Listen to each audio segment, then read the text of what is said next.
एक बहुत बड़ी चाहत होती है उसके प्रति जिसको आप अपना आइडियल मानते हो, जिसको आप अपना आदर्श मानने लगते हो, जिसे आप सोचते हो कि मैं भी कभी इन्हीं की तरह कर पाऊँ। ऐसा आप हमें देखते हो करते हुए, बहुत स्वाभाविक है दरबार के भक्तों में, बाबा के सेवकों में, शिष्यों में ये सब भाव आना बहुत स्वाभाविक है कि काश हम भी वैसे ही कर पाते जैसे गुरु जी करते हैं।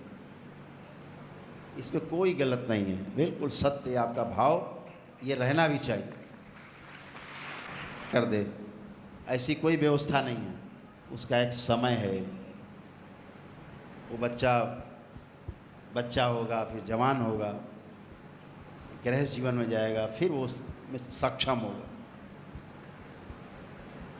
ये संकल्प आपको इसलिए करवाया जाता है ताकि आप भटके नहीं, आप संकल्प में बंधे रहें, और संकल्प से बाहर जाने की कोशिश करेंगे तो नष्ट हो जाएंगे, क्योंकि संकल्प सबसे बड़ी शक्ति है। आदमी फंसता कब है? जब बिना समझे हुए, बिना पारंगत हुए नकल करने की कोशिश करता है। इधर कई दरबार में ऐसे केस आए, कुछ ऐसे मूढ़मती मूर्ख जिनको दरबार ने जीवन दान दिया है, उनकी मति मारी गई और वो झाड़ फूक और टोना टुटका दरबार में नकल करने की दुकान खोल के बैठ गए। जानते कुछ नहीं, ABCD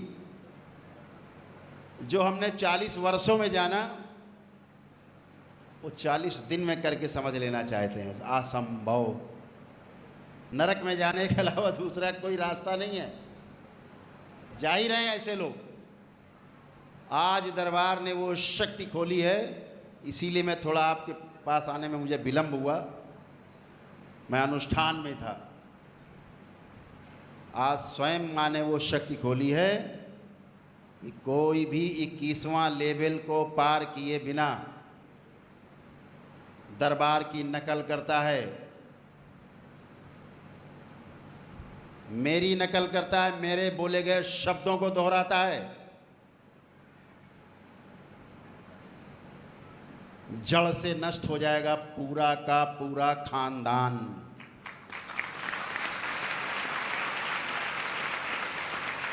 और वो तो नष्ट होगा ही, जो वहाँ जाएगा टोना टुटका, झाड़ फूक टोना टुटका करने, वो भी नष्ट होगा उसी तरह से।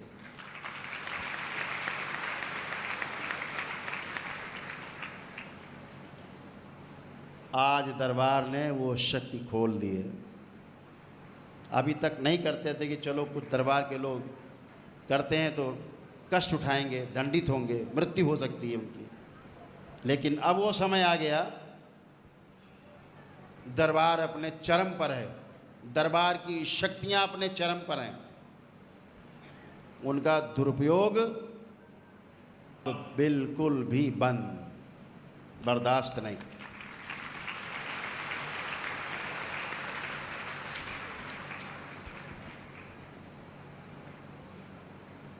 जैसे ही ये करते हैं आप लोग टोना टुटका, वो टोना टुटका ही कहा जाएगा जिसको आप जानते ही नहीं कि कैसे हो रहा है, क्या हो रहा है। 40 प्रकार से स्मृतियां आप में ट्रांसफ़र होती हैं एक दूसरे में। ये हमने लिखा है पुस्तक में।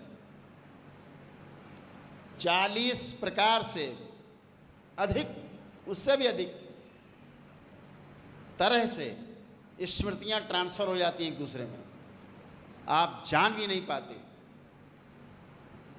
आप किसी को अस्पताल में देखने जाते हैं तो भी उसकी बीमारी की स्मृतियां आप में ट्रांसफ़र हो जाती हैं।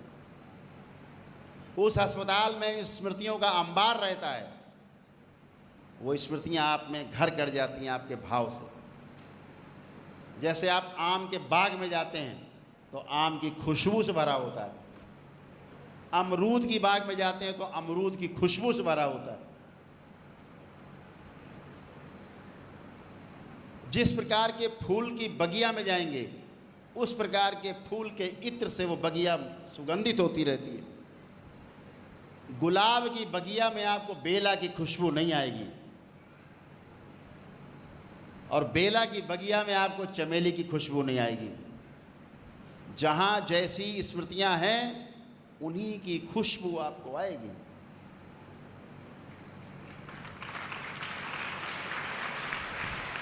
ऐसे स्मृतियों का भंडार रहता है,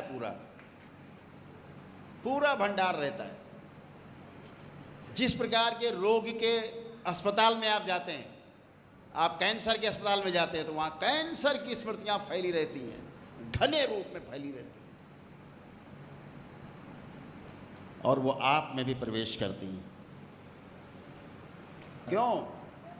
उन्हें इतना पता कि इन्फेक्शन हो जाएगा, उन्हें ये नहीं पता बेचारों को वो स्मृतियाँ इस मरीज के चारों ओर घनीभूत रूप में है, बहुत घने रूप में है।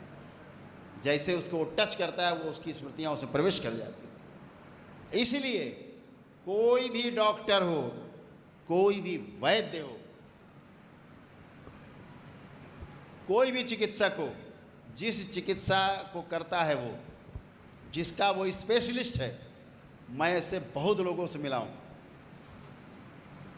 और ये कभी गलत नहीं हुआ है। दरबार का अनुसंधान है,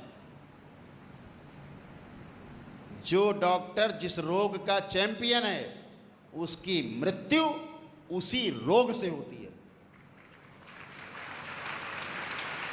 ये सुन लें सब, आगे काम आएगा, नोबेल पुरस्कार मिलेगा आप लोगों को। डॉक्टर साहब लिख के रख लो, क्योंकि दरबार को कोई नोबेल नहीं चाहिए। भविष्य में कभी ये सब प्रमाणित होगा इनके सामने।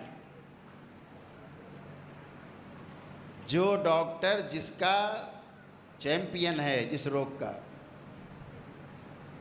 उसकी मृत्यु उसी रोग से होती है। क्यों? उन स्मृतियों के बीच में रहता है।